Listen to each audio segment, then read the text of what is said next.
Okay, so thank you for the invitation, Professor Ohm. So today I'm going to talk about reconfiguration problems. So for all sorts of different structures where you have problems with solutions, you can talk about moving between solutions by making small changes or moving continuously between solutions. So this is always called reconfiguration. So in the case of graph homomorphisms, we're going to talk about this for graph homomorphisms, and in this setting it's called recoloring, right? So the way the two titles. There's always the one title where you're not sure exactly what you're going to talk about, and then maybe the more appropriate title is problems about connectivity in the Hom graph.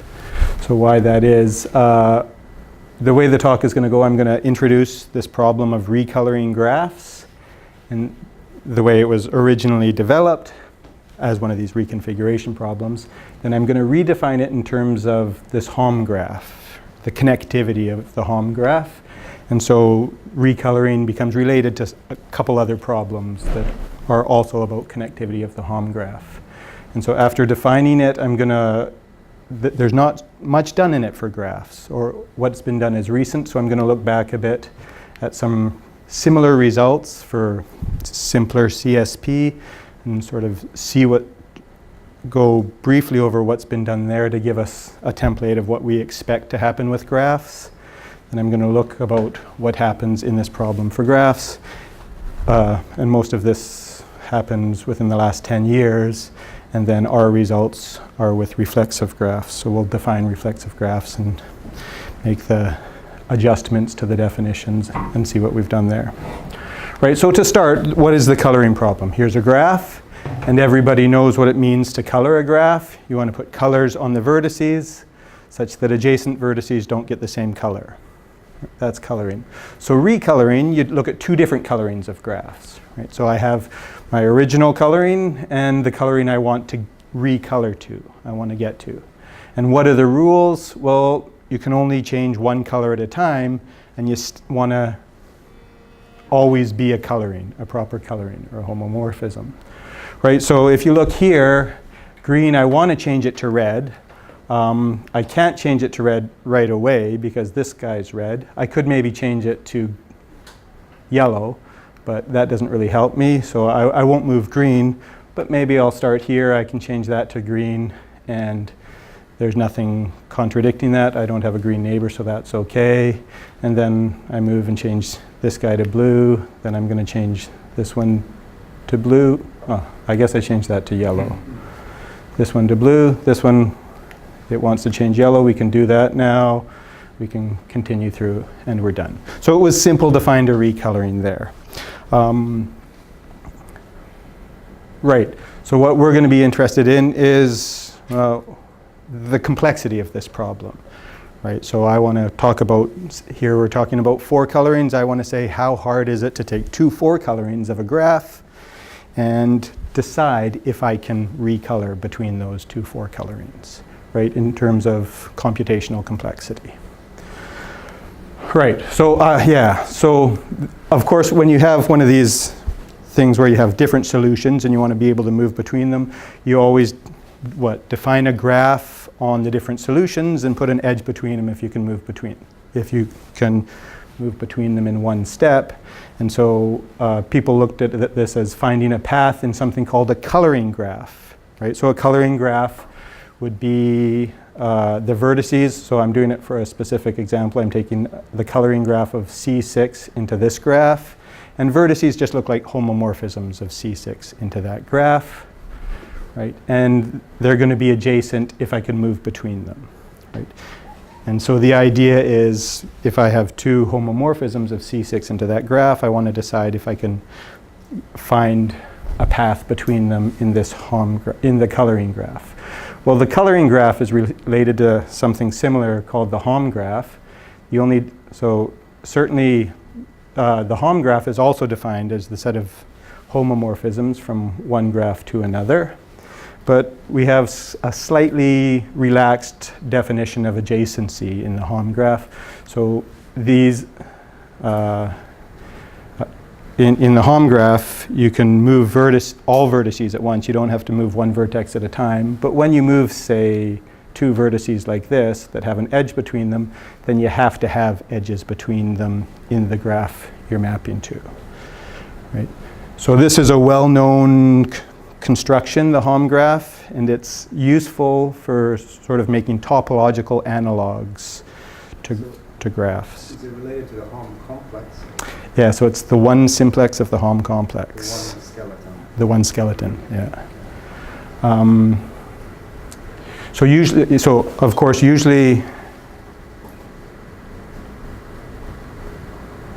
yeah, it's the one skeleton of that hom complex. So now we're talking about symmetric graphs. So it turns out that if you want to move these two vertices at a time, at once, you could have moved them one vertex at a time like this.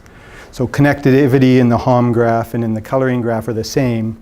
So this recoloring problem, we're simply going to call it finding connectivity in the hom graph. Right? And so, yeah, this is the technical definition of the hom graph. Vertices are homomorphisms, and two homomorphisms are adjacent if we have this, but it really means that those edges are between vertices, the moved vertices. Okay, so the problems related to the hom graph, there's the very basic problem. It's called H coloring, and it asks, is the hom graph empty, non-empty? Right? Is there a homomorphism from an instance G into H? And this is a well-known problem, and we know its complexity for all graphs H. So we'll talk about that in a sec. The recoloring is asking if there is a path between two given vertices of the hom graph. This is related to the mixing problem, which asks, can we get between any two homomorphisms, any two vertices of the hom graph? So these are the main problems that people are interested in. This one's solved. So we really talk about these two, but recoloring is my main problem. And then this other one that doesn't seem that such a natural question, does the hom graph have singletons? It turns out when you're trying to prove things about recoloring, having graphs mapping to H that can't move, that are sort of frozen, so we call this frozen, is very useful in doing your gadgets, in doing your reductions. And so because we were using them all the time, we said, well, can we always get these gadgets? So it was interesting to us when we have singleton components in a hom graph.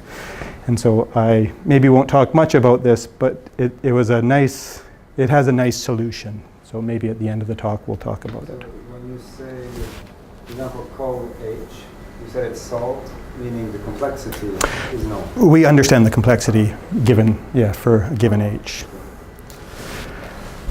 Yeah, so not everything solved. We'll talk about things, but right. Okay, so these are the problems we're interested in. What do we expect the complexity to look like? So I'm going to talk about these three problems, and so the coloring problem, the homomorphism problem, we're asking, given H, is there a homomorphism to H? Sorry, given a graph G, is there a homomorphism into H? And so this is a problem that if there is, I can give you that homomorphism, and you can check in polynomial time that it's a homomorphism. Right? So this means you're in the class MP. Right? And then within that class, usually, depending on what H is, we're going to be polynomial time solvable or NP complete. But the recoloring problem is a little bit harder, or it seems like it should be harder. Why? Well, to get a yes certificate, so to prove to you that there is a recoloring between some phi and psi, I have to give you the path, right? And the path in this the hom graph can be huge. It can be exponential in the size of G. And so the path I give you might be exponentially long, right? So I can't give you a certificate. I don't have an obvious certificate to tell you when two things are recolorable, but PS means, but I only have to give you one homomorphism in the path at a time, and that only takes polynomial space. So it might take exponential time to check that my certificate that there is a recoloring, but it only takes polynomial space. So this problem, before we really get into anything, is in polynomial space. And then the mixing problem is kind of the same. So to show you that a graph is H mixing, that means that the Hom graph is connected, I have to give you a path between every pair of, well, maybe not every pair, but strategic pairs of vertices. Yes? Oh, sorry, so when you're saying that the recall to this problem potentially can be, you may need a very large certificate. So it's clear that your graph may be very, very large. So why should we expect its diameter to be very large? So I measure the certificate in the size of G, right? And so when given G, the Hom graph, the set of the graph of homomorphisms from G to H can be exponential in the size of G. So right, the graph can be very, very large, but you just want a certificate of recoloring, right? So Yeah. I can move between any two vertices in a very short number of steps. Right, okay. So we can't say right off that, so the graph could be huge, and we can't say there is going to be a polynomial time path. We can't say that. And it turns out in places, in situations where this is hard, we can show that there is an exponentially long path. Yeah, yeah. Okay, so some things are known. Well, a lot is known here. We're talking about binary CSP. So I haven't really defined what binary CSP is. I'm not going to, but it's maybe we can think of it as a baby version of a graph for now, right? We can't think of it like that, but I don't want to go into the details of it. I just want to sort of show how the breakup of complexity. So it was shown back in '78, almost 40 years ago, I guess, that the homomorphism problem to binary CSPs has a dichotomy, right? So every problem, depending on what H is, if H is simple enough, then the coloring problem is polynomial time solvable, and if it's a little bit more complicated, then you go all the way to NP complete, which is polynomially reducible to the hardest problems in NP, right? So you jump from easy to hard. And it was a nice example. So the significance of dichotomy is that we would expect if P and NP are different, then there should be a whole bunch of complexity classes in between them. But this dichotomy says it's not going to happen in this class of questions. So do we get something similar for recoloring? Well, I think it's a bunch of Greeks. Are these guys all Greek? They showed a dichotomy for the recoloring problem, right? So of course, we have some polynomial problems. An interesting thing is that some problems for which coloring is hard become easy when you're recoloring. So it's hard to decide if there is a homomorphism, but once you have two homomorphisms, it's easy to decide if you can get between them, right? So this was maybe a striking result in that sense. But then again, we have dichotomy. So you go from easy, polynomial, and then you jump to P space complete. And now when you're P here, then it gives you a polynomial time certificate for this not being connected, right? Because we can show that there's no path between two homomorphisms, and so we get a certificate for the mixing problem. And so part of that problem now moves from, it becomes simpler, it moves from P space to co-MP, right? So it's a certificate for the negative, for the no answer. And so it's co-MP, not P, but you can think of that as the same as NP. Right, and so these same guys went on to say, well, they almost proved a trichotomy. Right, so when this is P space complete, this seems to stay P space complete. And within the section where we have a polynomial recoloring problem, we're either polynomial or co-MP complete. Right, and so actually they thought they had, or they conjectured that this was all polynomial here, but a bunch of Japanese guys said, no, there's actually some co-MP complete problems in there. So they conjecture now, so it doesn't actually match this line, right? So we've moved this line up a bit, but they conjecture there's a trichotomy, right?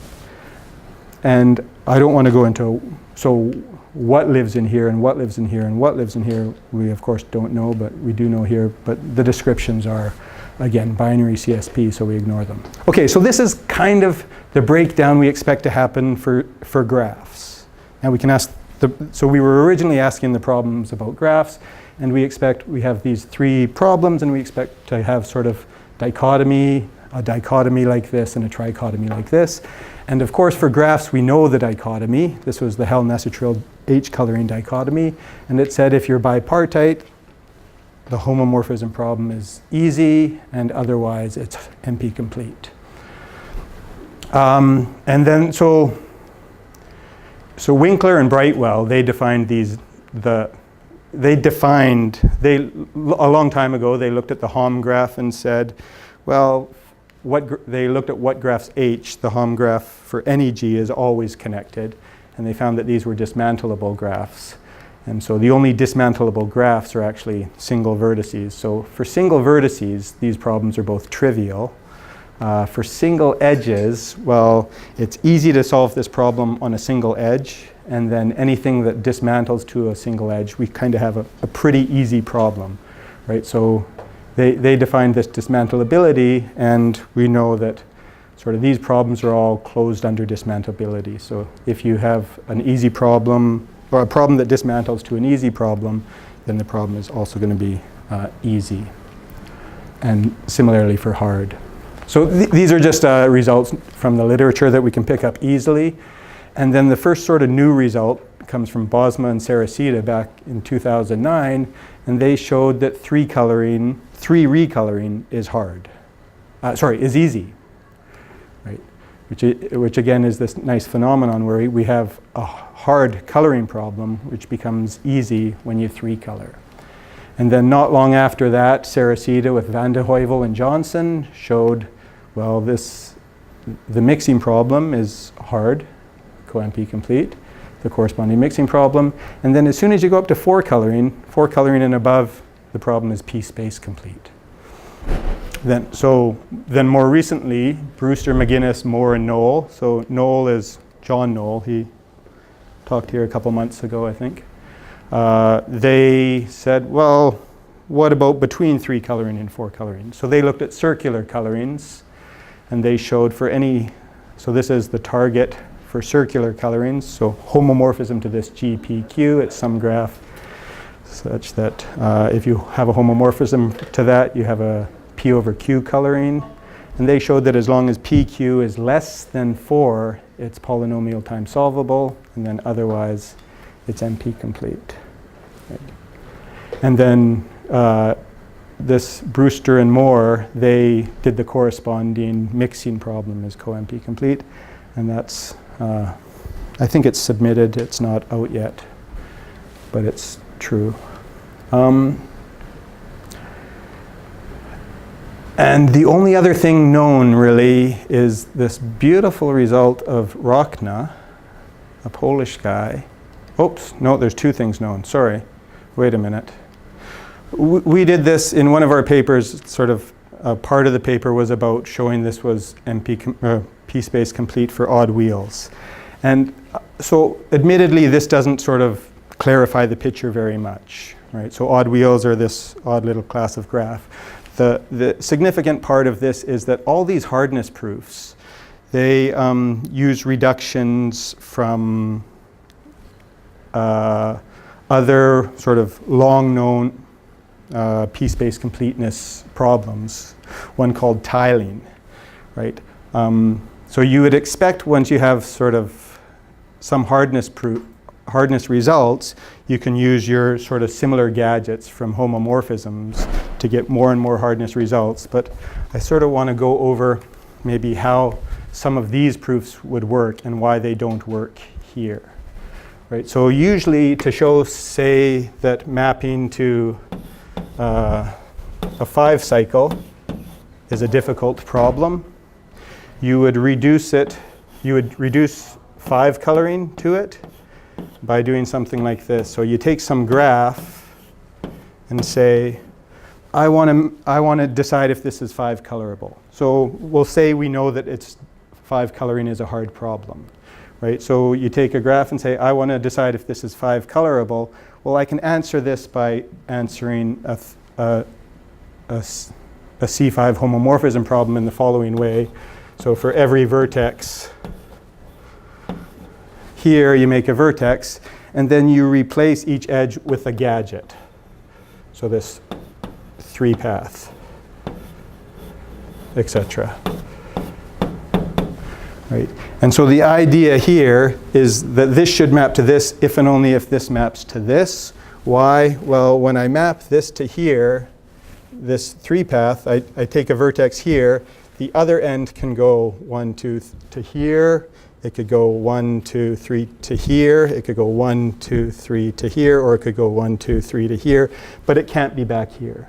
So it's this little gadget that says if this vertex maps to one edge here, it can map, this vertex can map everywhere else except there. Right? It's kind of this no-loop gadget. And so we can decide if this maps here by deciding if this maps here. And so since this is a hard problem, we know since we can solve it with this problem, this is also hard. Right? So this is kind of one of the simplest versions, but that's how all these proofs here work. Right? Now, if you try to do this for recoloring, I look at this and I map this here, and if one vertex maps there, this vertex, say it maps here, I can move it anywhere I want. Right? Well, say I move it, right? I can move it, so say none of its neighbors have this color, I can move it here. Well, if the same thing happened here, so say I was mapped to here, so how did I do that? My gadget maps around there. If I want to move to here, I have to unfold the gadget all the way around here. So it kind of has to go past my other colors. So we can't sort of jump from color 2 to color 3 with these gadgets. So the gadgets don't really work for reconfiguration, right? And so gadgets were hard. And so showing these things, these guys kind of had they had another problem they could reduce to, and it worked really well.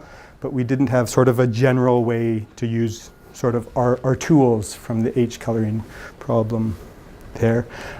So John came up with this beautiful gadget, very complicated, that sort of, it was a sort of a coloring gadget that works for recoloring, that sort of worked with reconfiguration.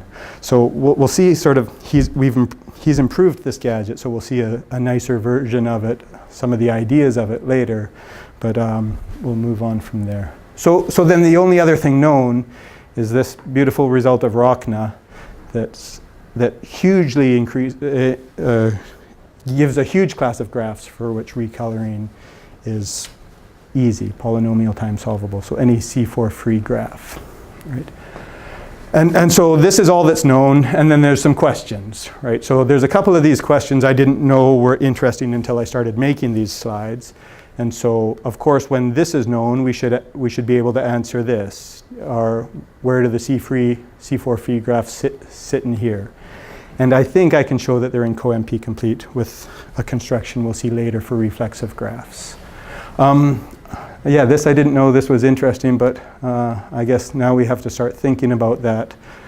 Can we show that for any of these targets that the mixing problem is p-space complete? But sort of the more interesting problems, I guess, are, is there a dichotomy here? Is there a trichotomy here? And if there is, what is it? Right? In particular, do these lines match up? It feels like they should, because there you're in NP, and it seems weird that they shouldn't, but we don't know. And sort of what is this line? So what is the line is a harder question. And it's a question that actually Rakan, sort of his proof, gives some ideas about. So the proofs here have a very topological flavor to them. Right? So as we said, the Hom graph is good for for bringing analogies of topology into graph problems. So there's sort of similar topological ideas in here, but it's sort of hard to pin them down to topology. But Rakan, he really distilled the topology in this proof, and it's very topological. He uses homotopy in his proof here. right?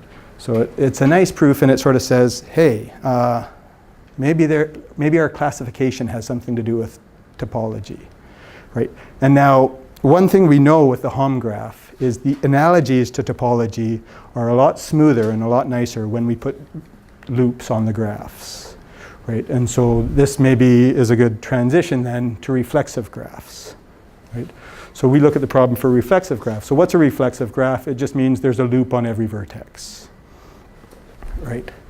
And so immediately, you put a loop on every vertex, immediately your coloring problem becomes trivial because any 6 cycle can just map to a loop, right?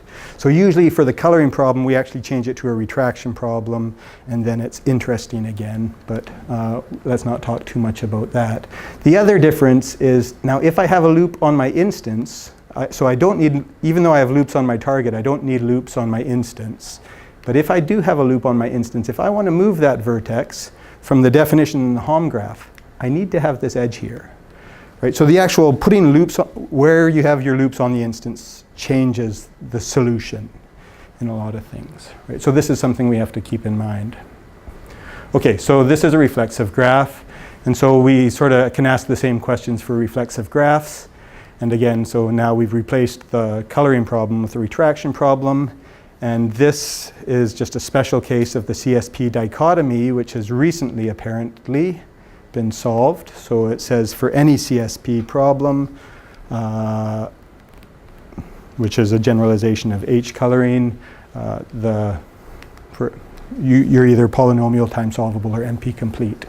Now, what the dichotomy is another question. So they've proved there's this well-known sort of characterization, but in terms of certain operations that exist on the graph. And so it's a little bit hard to explain. And that's still sort of an active area, even though they've proved this conjecture. What do these look like as graphs, if I'm talking about reflexive graphs or digraphs or something? But one thing we know for reflexive graphs is if H is dismantlable, then the problem is polynomial time solvable. And if the Hom graph for a cycle into H is disconnected, then we know that the problem is NP complete. So this certainly doesn't, this is a big part of this area, but it's not everything. So it's not the dichotomy, but it's an important part, well, because we'll get an analog later in our talk. Okay, so then what is known about these questions? No one's ever said anything, addressed them explicitly, but we have, of course, from the Brightwell-Winkler paper that dismantleable graphs should be in here. Oh, and actually there was something said. So Rakan, he was mostly interested in irreflexive graphs, but he just, as sort of an added note, he showed how it followed from his results that if we put loops on the C4, then the recoloring problem is p-space complete. Okay, so then we started looking at it, and the first thing we could show is that, so this is with Brewster and my student J. Beck Lee, that for most cycles the recoloring problem is polynomial time solvable. So we actually did this for digraph cycles, not just reflexive digraphs. So let's sort of see what we proved. So we showed that for any reflexive digraph cycle C, the recoloring problem is polynomial time solvable for reflexive instances, right? So as long as the instances all have loops, the problem's a little bit nicer, right? And then when we start removing loops, the problem gets hard for certain cycles, right? Certain 4 cycles, ones that contain one of these 2 4 cycles as a subgraph, right? So in particular, Rakan's symmetric C4 with loops is a special case of these, right? And so I kind of want to go over the proof of this in a simple case. So not for the digraphs, just for symmetric cycles, because this really shows Rakan's proof, a simple version of Rakan's proof, and it sort of informs where we go afterwards. And so I didn't finish slides for this. So we have to do a bit of drawing. But so some ideas in the proof is this thing of tight cycles. So the idea is I'm thinking about mapping to some cycle. It's a reflexive cycle. And I have some graph G that I want to map to that. So I have two maps of G to this cycle, and I want to move between them. Well, one thing that you quickly find out is for any cycle in G, if it was, say, a 4 cycle or an 8 cycle, and it went all the way around this, well, let's just say tight, went around like that, and there's loops on it, it can't really move, right? So you're here, if I want to move this anywhere, if I want to move this to here, well, it can't because this guy is right there and there's no edge across here. If I wanted to move it to here, it can't because this edge would go across there. Right? So that's not true if I take off the loop, then it could jump down here. That's fine. But when you have a loop, you can't move and you're kind of stuck. So you would know that if you have you have phi mapping here and psi mapping here, if phi is tight on a cycle, it can't move, so psi also has to have that cycle sort of stretched around the target, right? So tight cycles, for there to be a path between phi and psi, they must agree on what I'm calling tight cycles, right? So another thing that you need is the invariance of wind, right? So certainly, again, with maybe a longer cycle, I could go like this. Now it's not tight, so I can move this vertex to here and then move this one to here and move that one to here, and I can move my cycle all the way around. But again, this guy is not allowed to jump across here, right? And this guy is not allowed to, well, no matter how I move it, I'm always going to have wind 1 across this cycle. Right? We can't pull this guy around to this side. And so you're saying the winding number? The winding number is constant. Right? And so that's kind of what fails when we take loops off, and that's why Ronkna, that C4 is a problem when we take loops off. But so, of course, phi and psi have to agree on the wind of every cycle in G. And then the last thing you have is that, again, if you have, say, a 4 cycle here and another 4 cycle here, and they're both tight under phi, and then there's some path between them. Well, if they're tight, so this one's going to 1, 2, 3, 4, so none of these can move, and this is going to 1, 2, 3, 4, so nothing here can move. Well, this path could just be constant 1, or it could kind of wind.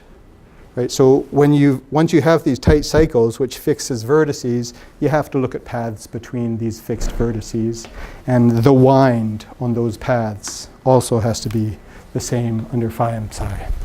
Right? So we have to, phi and psi must have the same wind on paths between tight cycles.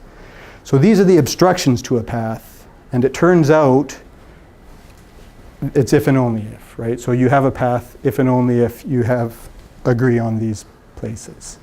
So maybe showing that when you're mapping to C4 is not so bad.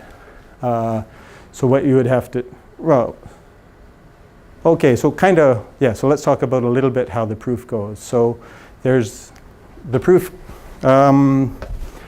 uses what is called a difference function.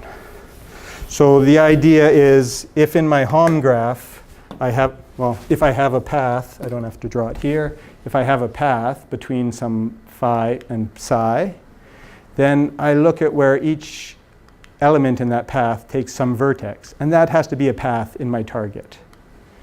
Right? So for each vertex, here's my target.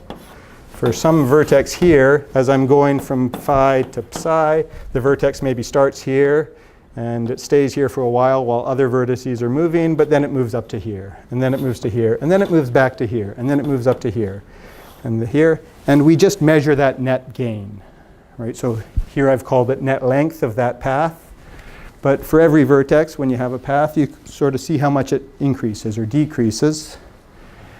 And it's net length. So this will be 3, so plus 3 here. Right. And so I can define this function delta, which tells me how much each vertex has to move, and I call this a difference function. So a difference function for phi and psi is simply some integer function delta that for each vertex gives an integer, and I need that it satisfies this. So mod d is in this setup is the girth of my cycle, and so I need that, well, if it started here and ended here, I've either gone up 1 or 5 or 9 or something like that. Right. And well, there's a little bit of consistency between these numbers, right? So this could be 1, 5, or 9, but if it's 1, then the net length of a neighbor can't be too far from 1, because it has to stay, if u moves up and back and up and back, but in the end it only moved 1, then v kinda has to, u went like this, and the path that v goes, right, from phi to psi,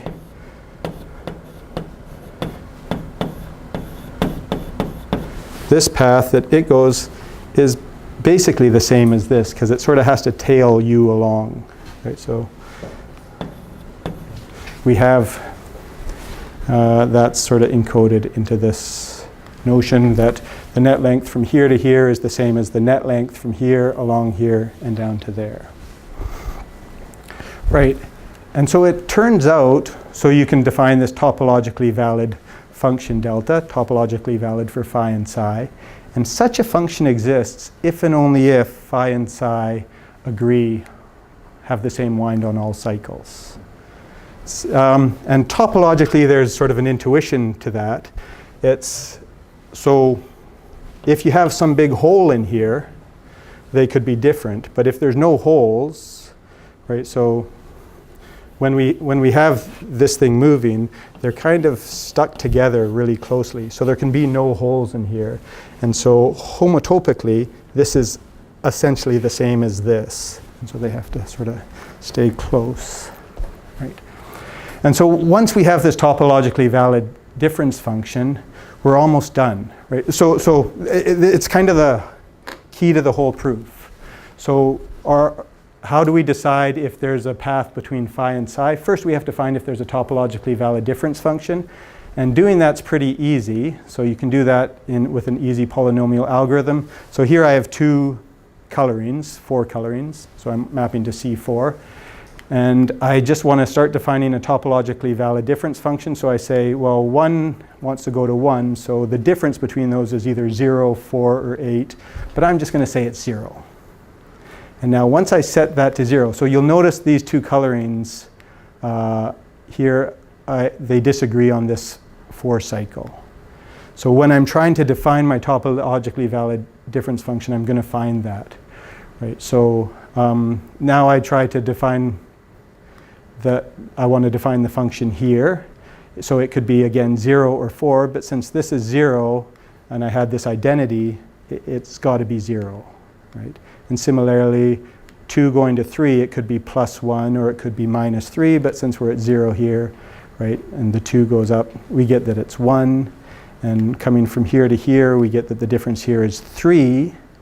But if we had come from here to here, right, so 1 goes down to 4, and this bottom one stays the same, it looks like we should be going minus 1. But minus 1 is not equal to 3.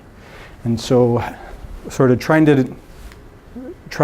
we define our function here on a spanning tree, and then on other edges, other than the spanning tree, we don't satisfy the identity of topological validity because we disagreed on some cycle there. Right? So these topologically valid difference functions, it's easy to decide if they exist. We just define them on a spanning tree, then check all edges. Okay, so now with it, if they do exist, so here I've changed the colorings. So now, again, they have the same wind on this cycle. So here's two colorings, and once I have this topologically valid difference function, I want to find my path. I want to use it to find my path between phi and psi.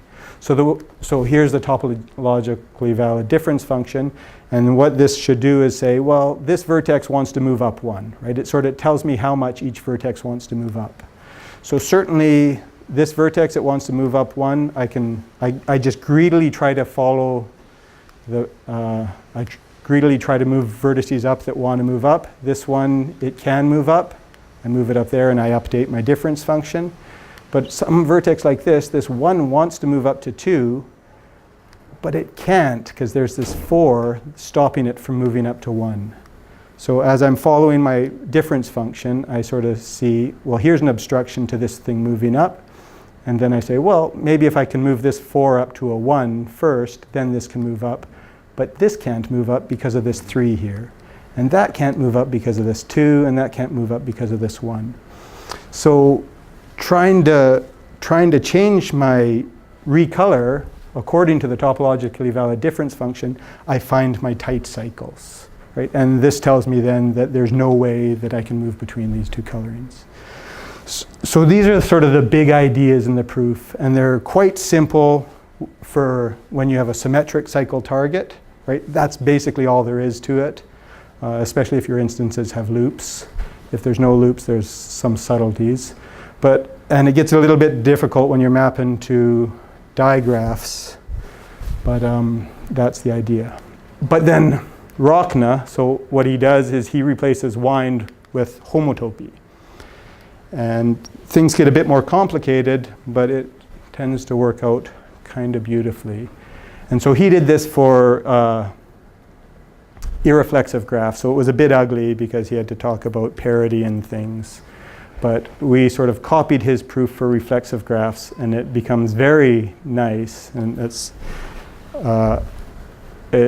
really easy to prove the same sort of thing for any triangle-free reflexive graph H. So this is with J-Beck and John again. And so, yeah, why do we want to do this? Well, we're trying to find, so something that is triangle-free, it looks to me like a surface with a bunch of holes in it, kind of like a net like this. And sort of the idea is that because you're triangle-free, you're sort of moving along these thin lines, and there's not much wiggle room, so everything's kind of forced by one vertex. This is a bit the notion you get from the proofs. The topology just forces everything to go in the same direction. So there's no choice, and this is why it's easy. Right? So we have these two situations where it's easy. It's trivial when you're dismantleable, a graph that looks like this, so the recoloring problem. It's easy, but not trivial, if it looks like this. So there's a couple other so the idea was, well, what if we take the same sort of thing, but sort of thicken the difference between the holes? Does it become hard? And so the picture of a wiffle ball is okay, but what is that as a graph? Right? So we tried a couple things, and we sort of tried to take some graph like this and product it with a path. But it turns out that if you take the right products, you can actually get another polynomial time, an easy instance, right? A problem that's polynomial time solvable. So we actually show that toruses and double toruses, not all of them, but proper nice triangulations of toruses and double toruses, for those the problem is polynomial time solvable. And for, a product of a path times something with holes in it. And then again, John did something beautiful and found that triangulations of spheres, he found another beautiful construction for triangulations of spheres to show that the problem is hard. Right. So I think I will finish with just giving you, I'll maybe stop there. Well, okay, so yeah, so we showed this with J-Beck and John. Triangulations of the two-sphere. Two-sphere, yeah. Yeah, so let's skip the gadget. It's beautiful, but let's skip it. So his proof worked for spheres, and you can sort of distill the proof, and you can actually punch holes in the sphere in a way, right? If you do it in a nice way so that things can't move. So I'll skip the details of that, but we get something that kind of looks like this, where we can actually prove it by punching holes in the sphere. So punching holes, I mean, I'll maybe remove one of these vertices so I have something that's not a triangle. And topologically, this feels like a hole in the sphere. And so you can still have the hardness proof work for things like this. Right. And so I've skipped through things. So what do we think is going to happen? So there's a topological sort of intuition behind things that should be hard.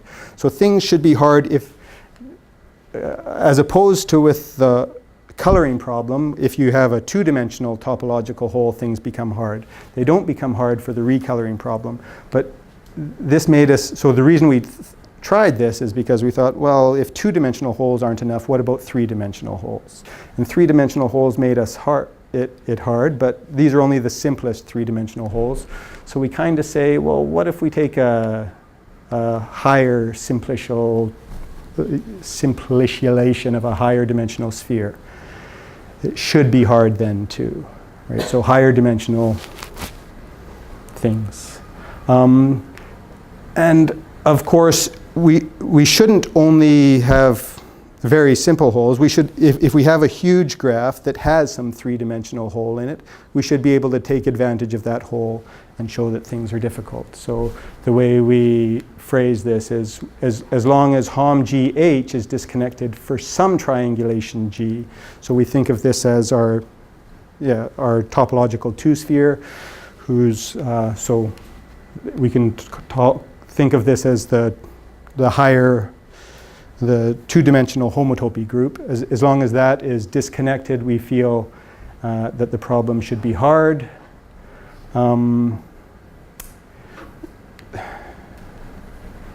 I feel this is probably equivalent to this, so just being disconnected and having a singleton. So if I have some triangulation for which this is disconnected, I think I should be able to find another triangulation for which there's a singleton component, and so that should be hard. Then with these punching of, and then we should have higher dimensional versions of that. And then this one's a little bit hard. So of course, I was going to explain subalgebras, but I skipped that. But usually with graph constructions, you can isolate some part of the graph. And if the problem is hard on some part of the graph, it's hard on the whole graph. And so we isolate a part of the graph by finding what's called a subalgebra. And the notion is that, of course, if you're hard on a subalgebra, you're hard.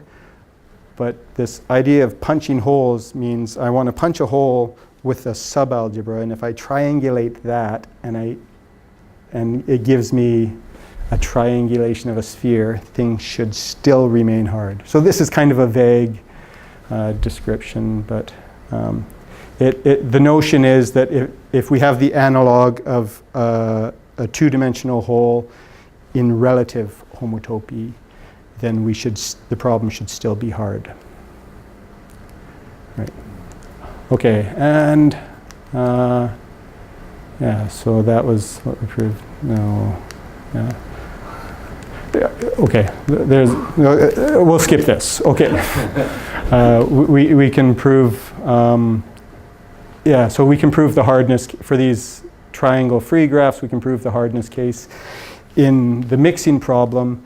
And I went really quickly through the gadgets there, but what's nice about them is sort of the proofs here use homotopy, the proofs here use homology, because we have these big gadgets and we basically have to show that they can't map with any wind. So we have these gadgets and we can reduce the mixing problem for H to a three coloring problem, and it turns out that, yeah, we get the 3 coloring if and only if there's a homomorphism of this huge gadget so that no cycle in there wraps around a cycle in our target, has non-zero wind.